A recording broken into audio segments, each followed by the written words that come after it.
ज़मीन सरजमीन कोकिलवारा हजरत डॉक्टर मुसव्विर रजा मिसबाही।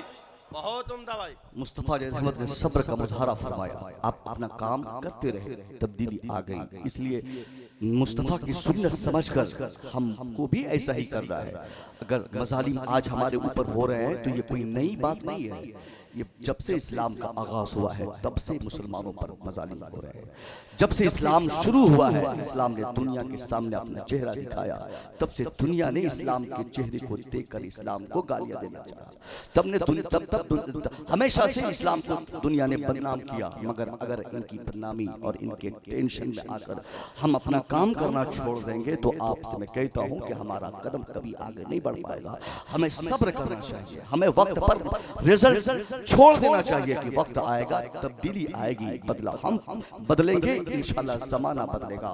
हम तब्दीली लाएंगे, दुनिया को हम बदल के रख देंगे। आज अगर दुनिया हमसे खफा है, हम चेंजिंग लाए, हम बदलाव लाए, हम अपने आपस में हम बदल के दुनिया के सामने पूरी दुनिया को बदलने की हम कुव्वत रखते हैं। हम मुस्तफ़ा की सुन्नत समझकर हम दुनिया में सफर करें। ये आज हमारे मदारिस बनते हैं, हमारे यहाँ जलसे होते हैं। जलसों में अक्सर देखा जाता है सेक्रेटरी साहब को, सदर साहब की बुलाई हमारे बैठे हैं। मैं आपसे कहूँगा, ये तो चूंकि खुद पढ़े लिखे हैं, मैं क्या इनसे पैगाम दूं, मगर ज़हन देना चाहता हूँ। अगर आप मदरसे का सदर हैं, ये सदरुल मुदर्रिसीन है, या असातिज़ा के सदर हैं और बाकी कमेटी के भी लोग होंगे, आप लोग मदरसा बना है, 10 बच्चे की दस्तारबंदी हो रही है, जिस गाँव से आपका ताल्लुक है, इस गाँव में ऐसा नहीं कि सारे लोग आपके हामी है, आपके मुआविन है, आपके कोऑपरेटिव है, आपके लिए मददगार हैं, आपके ताउन में वो हमेशा खड़े हैं। इनमें से 2 4 10 ऐसे जरूर होंगे जो कहते होंगे सदर साहब चोर है, सदर साहब बेईमान है, खजांची साहब ठग है, फलाने साहब की आदत सही नहीं है, मैं मदरसे में चंदा नहीं दूंगा, मैं मदरसे में पैसा नहीं दूंगा, ये लोग कमीने टाइप के हैं, मदरसा वाला सही नहीं है। ऐसा हो सकता है क्योंकि आज तक जिन लोगों ने भी दीन के लिए अपने आप को वक्फ किया है, उन लोगों को गालियां सुननी पड़ी है, वो लोग गालियां सुने हैं। और अगर इस चिंता में आकर सदर साहब बोलेंगे जाओ सब लोग जब हमको चोर चोर कहता है तो हम मदरसा छोड़ देते हैं, जाओ चलाओ तुम ही लोग चलाओ, तो इस्लाम का खसारा होगा, मजहब का नुकसान होगा, कौम का नुकसान होगा। इसलिए अगर आपने किसी जिम्मेदारी को कबूल की है, दुनिया 50 गालियां दे उससे कोई टेंशन नहीं, आप सब्र करें, गाली को देने वाले को उसकी हालत में छोड़ दें, ईमानदारी से दीन का काम आप करते रहे। जो जिम्मेदारी दीनी जिम्मेदारी अल्लाह ने आपके कांधे पर दी है, उस जिम्मेदारी को आप अच्छे तरह से आप उसे निभाते रहे। इंशाअल्लाह आप ईमानदारी से जब काम करते रहेंगे, इंशाअल्लाह 10 बच्चा, आने वाले साल 15 बच्चे, उसके बाद 25 बच्चे दस्तारबंदी लेकर जाते रहेंगे। ये जो आज लोग आपको अगर बोलते हैं कि ये चोर है, ये बेईमान है, ये मदरसे का ठग है, ये पैसा बेईमानी करता है, एक दिन उनमें भी तब्दीली आएगी और वो लोग ये कहने पर मजबूर होंगे आज तक जो हमने मदरसे के जिम्मेदारान को उल्टी सीधी बातें कही वो मेरी गलती थी, मेरी नादानी थी। वाकई यही लोग ईमानदार हैं, यही लोग अच्छे।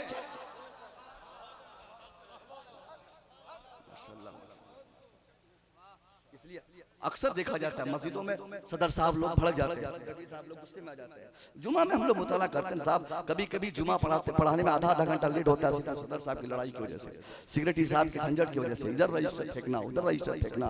कोई बोलता है तेरे बाप की मस्जिद है, कोई कहता है कि हर हमने करेंगे ये काम, तो तनख्वाह देता है मुझे। अरे साहब ये कैसा मूड आप पेश करते हैं? ये जिम्मेदारी है, अल्लाह ने सबको सदर क्यों नहीं बनाया, सबको खजांची क्यों नहीं बनाया, सब लोग क्यों नहीं सेक्रेटरी बन गए, सब लोग मदरसे के मोहतमिन क्यों नहीं बन गए, सब लोग ये मेंबर क्यों नहीं बन गए? जिससे अल्लाह अपने दीन का काम लेना चाहता है उसी को अपने काम के लिए अल्लाह मुंतखब फरमाता है, उन्हीं को ये जिम्मेदारी देता है। इसलिए सब्र करें, गाली देने वालों को गाली देने दें, मुस्तफा की सुन्नत समझकर इसे सहले। इंशाअल्लाह इस सहने का ऐसा बेस्ट बेनिफिट आपको देखने को मिलेगा, 5 साल के अंदर वो रिजल्ट आप अपने सामने देखेंगे, अपनी निगाहों के सामने देखेंगे। ये मैं पैगाम अक्सर देता हूं लोगों को, घबराइए मत, आप दीन का काम करते रहिए, तब्दीली जरूर आएगी। ये तो सबसे पहली गलती हमारी थी जो मैंने बताई कि सियासी शऊर हमारे अंदर नहीं। मैं कहता हूं आप में से हर आदमी नेता बनने की कुव्वत रखते हैं, मगर सब नेता बन जाए ये जरूरी नहीं है, सब लोग लीडर बन जाए ये भी जरूरी नहीं है, सब लोग मिनिस्टर बन जाए ये भी जरूरी नहीं है, मगर ये सब लोगों के लिए जरूरी है कि हर मुसलमान में सियासी शऊर 24 घंटा बेदार रहे, मुसलमान सियासी एतबार से इस कदर पुख्ता रहे कि उनको अपने वोट की कीमत कहाँ चुकानी है, उनको वोट कहाँ देना है, उन्हें अपने वोटों का इस्तेमाल कैसे करना है, उन्हें कहाँ बोलना है, कहाँ नहीं बोलना है, कहाँ जाना है, कहाँ नहीं जाना है, किसका साथ देना है, किसका साथ नहीं देना है, ये इज्तिमाई तौर पर मुसलमानों का फैसला रहे। दुनिया भर के मुसलमान जब इस फिक्र को दुनिया के सामने पेश करेंगे तो ये हालात जो आज हमारे सामने बद से बदतर हो गए हैं, यकीनन इस हालात को भी हम बदल देंगे। हम पहले तब्दीली लाएंगे तब हम दुनिया को बदलेंगे। कुरान ने क्या कहा?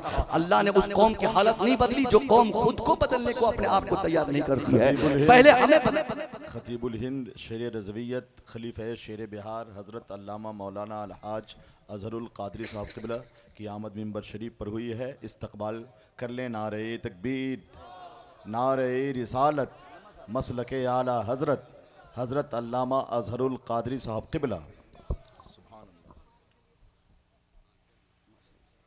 देखिए, हमारी जमात के एक मुमताज़ खतीब, मैं अक्सर अपने बुजुर्गों के सामने जब बोलता हूँ तो बड़ा अच्छा लगता है कि कुछ तो सबक मिलेगा मुझे बुजुर्गों से सीखने का।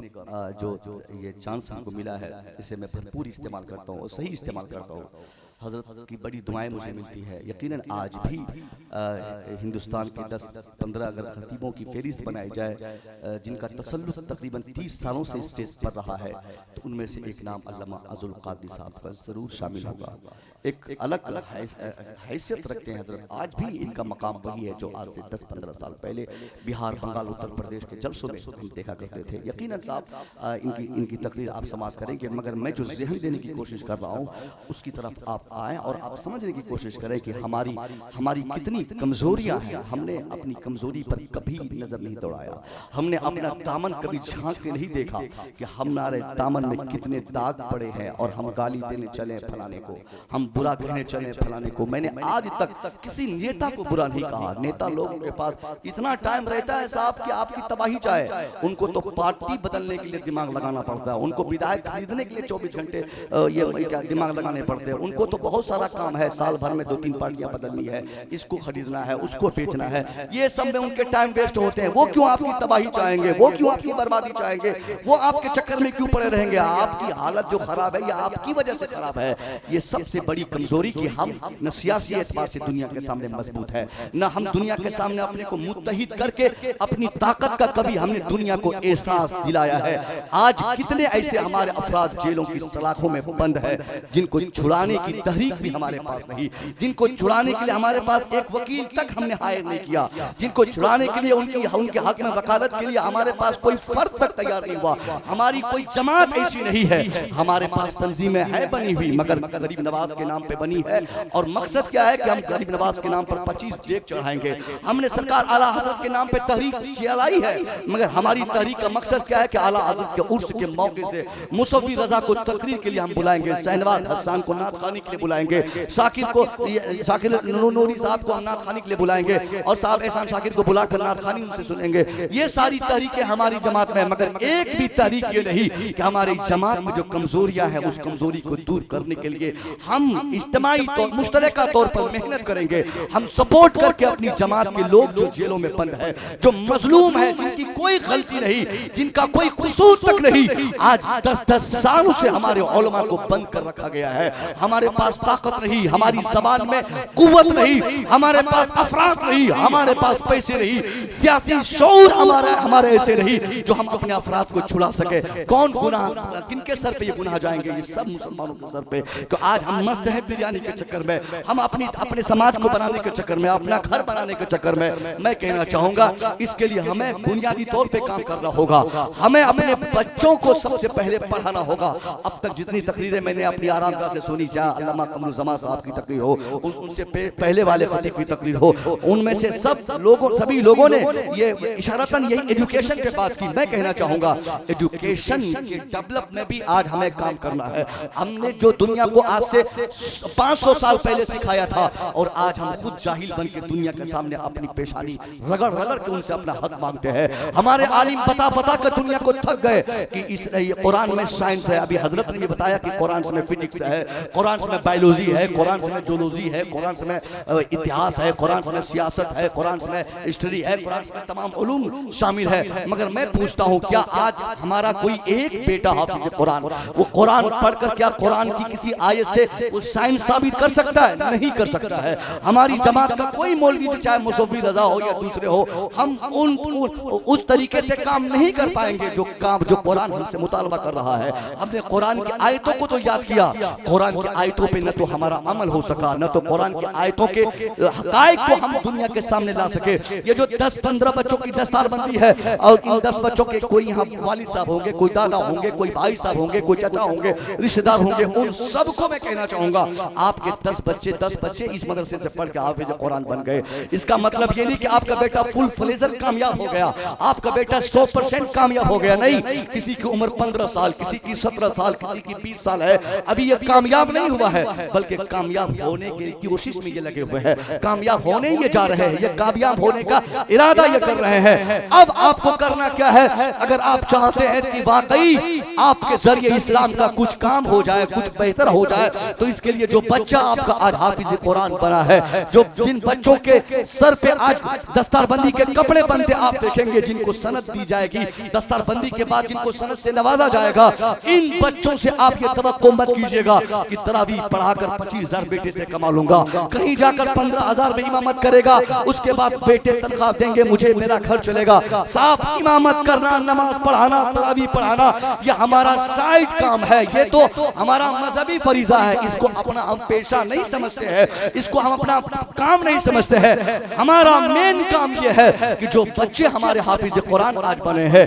उन्हीं बच्चों से हम ये तवक्को करें कि कुरान की जिन आयतों को उन लोगों ने अपने सीनों में महफूज किया है, जिन आयतों को उन लोगों ने याद की है, उन बच्चों के जरिए हम ये कोशिश करें कि उन आयतों को सामने लाए, उनके हकायक को हाईलाइट करें, दुनिया के सामने कुरानी उलूम दुनिया के सामने हाईलाइट करें, कुरान से दुनिया को साइंस बताएं, कुरान से दुनिया को फिजिक्स बताएं, कुरान की आयतों से दुनिया को एस्ट्रोनॉमी का नॉलेज दे, कुरान की आयतों से दुनिया को साइंसी पार्ट पढ़ाए। ये हमारी कोशिश होनी चाहिए। क्यों? साइंस पढ़ना भी हमारा काम है, फिजिक्स पढ़ना भी हमारा काम है, जोलॉजी पढ़ना भी हमारा काम है। जब कुरान में तमाम उलूम है, वला रत्बी वला याबिस इल्ला फी किताबिन मुबीन, कुरान पाक में कोई ये खुशकोतर ऐसी जगह नहीं जो कुरान पाक में जिनका जिक्र नहीं किया गया हो। मगर हमने क्या समझा कि बेटे को हाफिज बना दिए, कहीं का इमाम बन जाए, तरावीह पढ़ाए, और दूसरा काम नहीं है। इन 10 बच्चों के गार्जियन से मैं गुजारिश करूंगा, आप अपने बच्चों को खूब पढ़ाएं, खूब पढ़ाएं। अभी तो ये हाफिज बने हैं, इतना पढ़ाएं कि आने वाले 10 साल के बाद जिन बच्चों के हाथ में आज हाफिज कुरान बनने के बाद इनको इसमें असनाद दी जा रही है, हिफ्ज़ कुरान की सनद दी जा रही है, 10 साल के बाद इन्हीं हाथों में साइंस की सनद दी जाए, इन्हीं हाथों में फिजिक्स की सनद दी जाए, इन्हीं हाथों में साइंटिस्ट बनने की सनद दी जाए, इन्हीं हाथों में सियासत में माहिर होने की सनद दी जाए। मगर हम नहीं कर सकते। हमने क्या सोचा साहब, हम ये आज समाज में हम डिवाइड कर लिए कि ये मदरसे की तालीम, ये दुनिया की तालीम, ये दीनी तालीम, पता नहीं किसने ये सहन दिया है। मैंने तो कभी नहीं कहा, न कभी मैंने ऐसा पढ़ा, और न कभी ये सोचकर हमने किसी किताब का मुताला किया कि ये असरी तालीम, ये दीनी तालीम, ये दुनियावी तालीम, ये मजहबी तालीम, ये सियासी तालीम, कुछ नहीं। तालीम तालीम है। नबी ने फरमाया कि अल्लाह मैं ऐसे इल्म से पना चाहता हूँ जो बेनिफिशियल हो। अल्लाहुम्मा इन्नी औज़ु बिका मिन इल्मिन ला यनफा। सरकार फरमाते कि अल्लाह मैं ऐसे इल्म से मैं पना चाहता हूँ जो बेनिफिशियल न हो, जो लाभदायक न हो। आम बात है, अगर कुरान पढ़ने वाला लाभदायक इल्म नहीं अपने इल्म के जरिए अपने को फायदा नहीं पहुंचाया है, तो उसके लिए कुरान पढ़ना बेनिफिशियल नहीं है।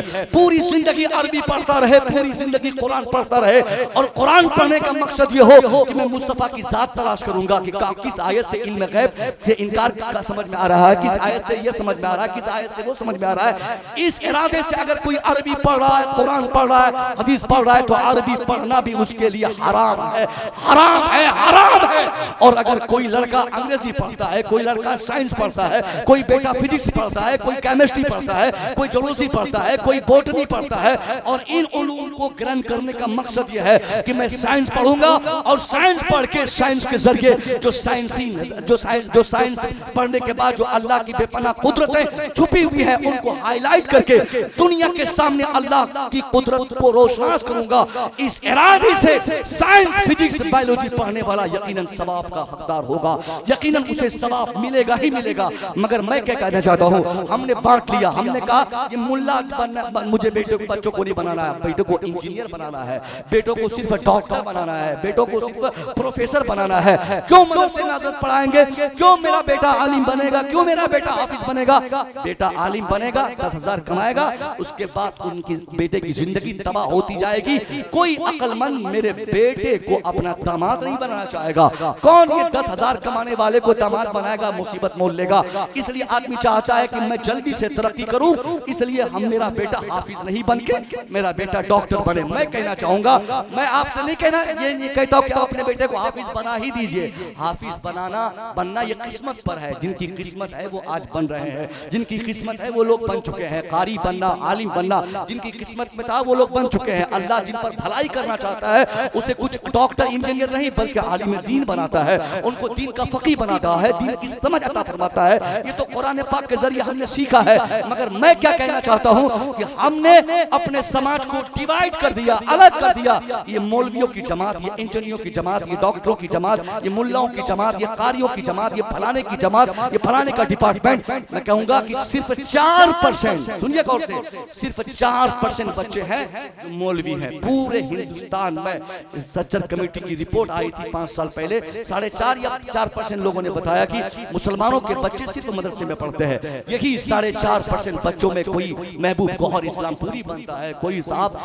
कारी उबैद बनता है, कोई मुफ्ती रजा तैयार होता है, कोई मुफ्ती साहब बन के तैयार होता है, कोई शायर साहब बनते हैं, कोई खानका के पीर बनते हैं। सिर्फ ये 4% बच्चों में इतनी कामयाबी, कोई इमाम, कोई मुदर्रिस, कोई खतीब, कोई पीर, कोई आलिम, कोई फाजिल, कोई नकीब, कोई अनाउंसर, कोई कुछ बन के अपना काम चला रहा है। मगर बाकी के 96% जो थे, जिनको आपने कामयाबी का मैदान समझा था, जिनको आपने तरक्की का मैदान समझा था, जिनको आपने कमाई का जरिया समझा था, उस मैदान में आप बताइए कि आपके कितने बच्चे कामयाब हैं। आपके बेटे हाफिज नहीं बने, कोई एतराज नहीं, मगर डॉक्टर क्यों नहीं बना? आपका बेटा कारी नहीं बना, कोई एतराज नहीं, मगर इंजीनियर आपने क्यों नहीं बनाया? आपका बेटा आलिम नहीं बना, कोई कंप्लेन नहीं, मगर IAS क्यों नहीं बना? आपका बेटा मुफ्ती नहीं बना, कोई कंप्लेन नहीं, मगर आपने अपने बेटे को IPS क्यों नहीं बनाया? आलिम भी नहीं बने आपके बच्चे, डॉक्टर भी नहीं बने आपके बच्चे, कारी भी नहीं बने आपके बच्चे, इंजीनियर भी नहीं बने आपके बच्चे। यही जहालत जो हमने समाज में पेश किया, जहालत का माहौल दुनिया को दिया, यही हमारी कमजोरी की सबसे बड़ी वजह है। एक भी बेटा कायदे से वकील नहीं बनता है। हमारा समाज आप तलाशिए साहब, पूरा गांव खंगालिए, दुबई मिलेगा, सऊदी आपको मिलेगा साहब। वहाँ पे क्या बोलते हैं कि दुबई में रहने वाले, सऊदी में, दोहा में, कतर में, ओमान में, दिल्ली में, पंजाब में ठेकेदारी करने वाले, फलाने करने वाले, ठिकाने करने वाले 50-50 हजार एक घंटे में कमाने वाले आपको मिलेंगे। मगर उस पूरे गांव और इलाके में एक भी ऑफिसर आपको नहीं मिलेगा, एक भी वकील आपको नहीं मिलेगा, एक भी शख्स कायदे से आपको असली तालीम लेने वाला जिसे आप समझते हैं वो भी आपके समाज में आप तलाशिए, आपको जल्दी नहीं मिलेगा। और अगर कोई मिल भी जाए तो वो पेशाब करने का तरीका तक उनको नहीं मालूम, तो वो क्या इस्लाम की भला करेगा? वो क्या लोगों को इस्लाम सिखाएगा? वो क्या लोगों को इस्लाम का दर्स देगा? ये हमारी कमजोरी है कि हमने अपने बच्चों को पढ़ाया नहीं, दुबई भेजा कमाने के लिए, जाओ 50,000 कमा के आना। 1 साल बेटा कमाया, क्रेटा गाड़ी लाके मैं दरवाजे पे खड़ी कर दिया। उसके बाद फिर कमाया बेटा 2 साल, मकान बना लिया, जमीन ले लिया, बस हमने सोचा तरक्की हो गई। मगर हम आपसे कहना चाहते हैं, आज अगर यही हालात अगर आपके हमारे रहे तो हमारे हक में बोलने वाला कोई तैयार नहीं। लोग हमने तैयार किए, हमारे पास वकला की कमी, हमारे पास अफराद की कमी, हमारे पास शख्सियत की कमी है। आप अपने बेटों को हाफिज आलिम की तरफ वकील भी बनाइए ताकि आपके हक की आवाज बुलंद करने की कुव्वतों का एहसास वो दुनिया को दिखा सके, दुनिया को ये साबित कर सके कि हम भी पढ़े लिखे हैं। और जब आपका बेटा पढ़ेगा तो उसकी कुव्वत कोई घटा नहीं सकता है, कोई नहीं घटाएगा। ये बगल में समस्तीपुर जिला, आखिरी बात, समस्तीपुर जिला में एक ओहदे पर हमारी जमात के मुमताज आलिम मौलाना शाहिद रजा मिसबाही हमारे दोस्तों में से है, वो फाइज हैं। आप अक्सर सोचते होंगे कि हम बच्चों को पढ़ाएंगे तो मेरा बेटा ऑफिसर नहीं बनेगा, ये नेता रोक देगा, ये फलाना नेता रोक देगा। मैं कहूंगा नहीं, गलत कॉन्सेप्ट, गलत बात। आप कायदे से पढ़ाइए, आपके बच्चों की तरक्की रोकने वाला दुनिया में कोई माइकल लाल पैदा नहीं हुआ है। आप ईमानदारी से पढ़ाइए तो सही। 2017 की बात बता रहा हूँ, हिंदुस्तान आजाद हुआ 2014 में, 14 की आजादी के ठीक 3 साल के बाद 15, 16, 17 में खाली आजाद भारत की बात कर रहा हूँ। 14 की आजादी के बाद 17 में तो उत्तर प्रदेश भी आजाद हो गया था, हर जगह आजादी आ गई थी। ये हर जगह आजादी जब आई, उस आजादाना माहौल में 17 में जब यूपीएससी का एग्जाम की उम्मीदवारी लेकर शाहिद रजा मिसबाही जब उस एग्जाम का हिस्सा बना, एग्जाम देने गया है। शाहिद रजा मिसबाही एग्जाम दे रहा है, यूपीएससी का एग्जाम। कौन सा एग्जाम? जिसके जरिए आईएएस बनते हैं, जिसके जरिए आईपीएस बनते हैं। ऐसे ऑफिसर्स आते हैं जिसके कांधे पर पूरे भारत की बागडोर है, जिसको जो हिंदुस्तान चलाता है, जो पूरी डीलिंग करता है, जो सबसे बड़ी कुव्वत अपने मुल्क में है, वो आईएएस ऑफिसर्स की है। वही एग्जाम यूपीएससी का एग्जाम, उसी के जरिए ये ऑफिसर्स आते हैं। उस एग्जाम में जब ये शाहिद रजा मिसबाही बैठा है, 18 में जब रिजल्ट आया है, उस रिजल्ट की जब फेरिस्त बनाई गई, जब तरतीब फेरिस्त दी गई, तो उस तरतीब में जहां मोहन का नाम, जहां सोहन का नाम, जहां गणेश का नाम, जहां सीता का नाम, जहां गीता का नाम शामिल था, अल्लाह की कसम उसी फेरिस्त में नुमाया तौर पर 5 वक्त नमाज पढ़ने वाला, एक मुश्त दाढ़ी रखने वाला, बरकत की टोपी लगाने वाला आलिम रब्बानी शाहिद रजा मिसबाही का भी नाम शामिल था। ये इस बात की दलील है, जो पढ़ेगा वो आगे बढ़ेगा, जो पढ़ेगा वो काबिल बनेगा, जो पढ़ेगा वो ताकतवर बनेगा। आप भी पढ़ाएं, ईमानदारी से पढ़ाएं, इंशाअल्लाह तब्दीली आएगी, हालात बेहतर होंगे, हमारी और आपकी हुकूमत होगी। अस्सलाम वालेकुम।